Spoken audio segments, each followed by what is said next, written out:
معاویہ کہتے ہیں بازی کہ میں نے نبی صلی اللہ علیہ وسلم سے عرض کیا یا رسول اللہ صلی اللہ علیہ وسلم ہم اپنی عورتوں کے کس حصے میں آئیں اور کس حصے کو چھوڑیں.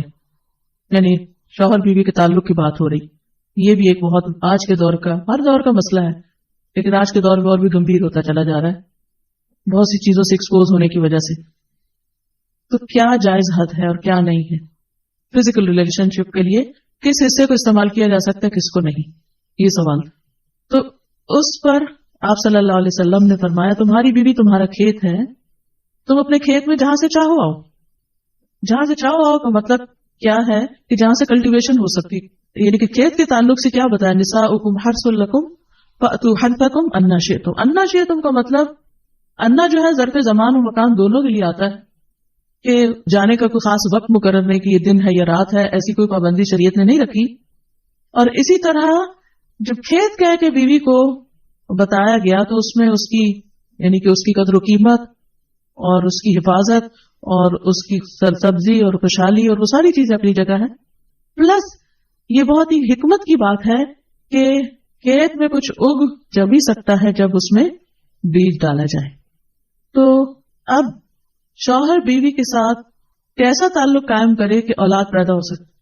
وہ اورل سیکس سے تو نہیں ہو سکتا, وہ اینل سیکس سے بھی نہیں ہو سکتا.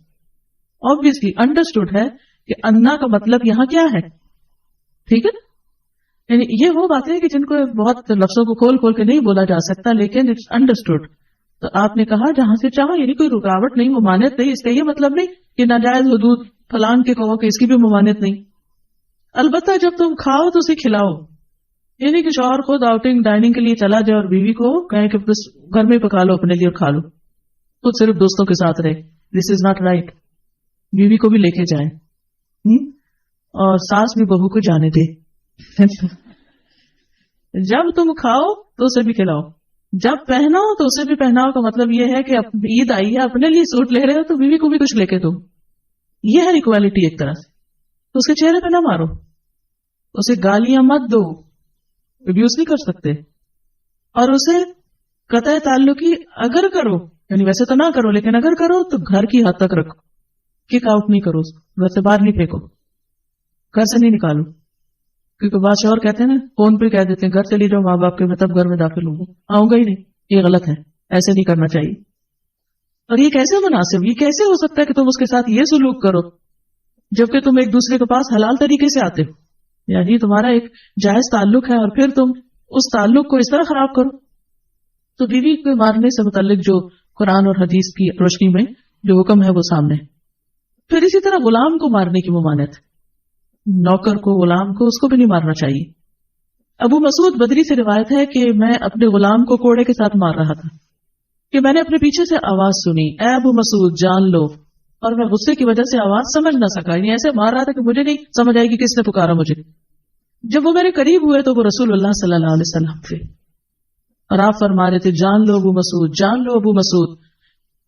کہتے ہیں میں نے اپنے ہاتھ سے کوڑا پھینک دیا تو آپ نے فرمایا جان لو ابو مسعود. یعنی آپ بار بار فرما رہے تھے اللہ تم پر زیادہ قدرت رکھتا ہے تمہاری اس غلام پر قدرت سے, یعنی جتنا تم اس غلام پہ قدرت رکھتے ہو اللہ اس سے زیادہ تم پہ قدرت رکھتا ہے, یعنی تمہیں مارے گا. کہتے ہیں کہ میں نے عرض کیا اللہ کے رسول صلی اللہ علیہ وسلم میں اس کے بعد کبھی غلام کو نہیں ماروں گا. اور بعض روایت میں آتا ہے کہ انہوں نے آزاد کر دیا. ابو عمر زازان سے روایت ہے, کہتے ہیں کہ ہم لوگ ابن عمر کے پاس تھے, انہوں نے اپنے غلام کو بلایا جسے انہوں نے مارا تھا. انہوں نے اس کی پیٹھ کھول کر دیکھی, کہا کیا تمہیں تکلیف ہو رہی ہے؟ اس نے کہا نہیں.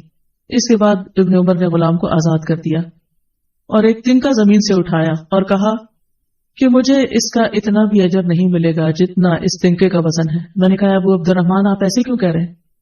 انہوں نے کہا کہ میں نے رسول اللہ صلی اللہ علیہ وسلم کو فرماتے ہوئے سنا جو شخص اپنے غلام کو بے قصور یعنی حد شرعی کے علاوہ مارے یا اس کے چہرے پہ تمانچہ مارے تو اس کا کفارہ ہی کہ اسے آزاد کر دی. کفارہ ہے, اس آزادی کا ثواب کوئی نہیں تنکے برابر بھی. یعنی بعض کا تم سمجھتے ہیں بڑی نیکی کی لیکن اس میں تو چھوٹ بھی جائے تو وہ بھی بہت بڑی بات ہے. صحابہ کرام جو تھے وہ خاص طور پر اس سے محتاط رہتے اور غلاموں سے درگزر کرتے تھے. ابو لیلہ کہتے ہیں کہ سلمان رضی اللہ عنہ نکلے, وہ اپنی سواری کو چارہ کھلاتے تھے تو وہ ہودے سے گرتا رہتا. ہودہ کیا کہتے ہیں؟ وہ چیز محمل باسکٹ کہہ لیں جس میں اس کا چارہ رکھ کے دیا جاتا. اس پر انہوں نے اپنے خادم سے کہا اگر مجھے قصاص کا خوف نہ ہوتا تو میں تمہاری پٹائی کرتا کہ تم نے ایسی چیز کی وہ جانور کے آگے رکھی. تو مطلب یہ کہ اگر میں تمہیں ماروں گا تو مجھے بھی مار پڑے گی، اس لیے میں تمہیں مار نہیں رہا، ورنہ جو حرکت تم نے کی ہے اس میں تمہیں مار پڑنی چاہیے. نماز پڑھنے والے غلام کو نہ مارنا. ابو امامہ سے روایت ہے کہ رسول اللہ صلی اللہ علیہ وسلم خیبر سے واپس آئے تو آپ کے پاس 2 غلام تھے. حضرت علی رضی اللہ عنہ نے کہا اے اللہ کے رسول صلی اللہ علیہ وسلم ہمیں بھی ایک غلام دے دیں. آپ نے فرمایا جو چاہتے ہو لے لو.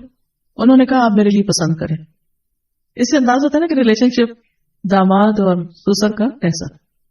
آپ صلی اللہ علیہ وسلم نے فرمایا یہ لے لو، اس کو مارنا نہیں، کیونکہ میں نے خیبر سے واپس آتے ہوئے اسے نماز پڑھتے دیکھا ہے اور مجھے نمازیوں کو مارنے سے منع کیا گیا ہے. آپ صلی اللہ علیہ وسلم نے دوسرا غلام ابو ذر کو دے دیا اور اس کے ساتھ خیر و بھلائی اور اس کے سلوک کرنے کا حکم دیا. پھر ایک دن پوچھا ابو ذر میں نے جو تمہیں غلام دیا تھا اس کا کیا حال ہے؟ انہوں نے کہا آپ نے مجھے اس کے ساتھ خیر و بھلائی کرنے کا حکم دیا تھا تو میں نے اسے آزاد کر دیا. کہ میں وہ خیر و بھلائی کر نہیں سکوں گا تو بہتر ہے کہ میں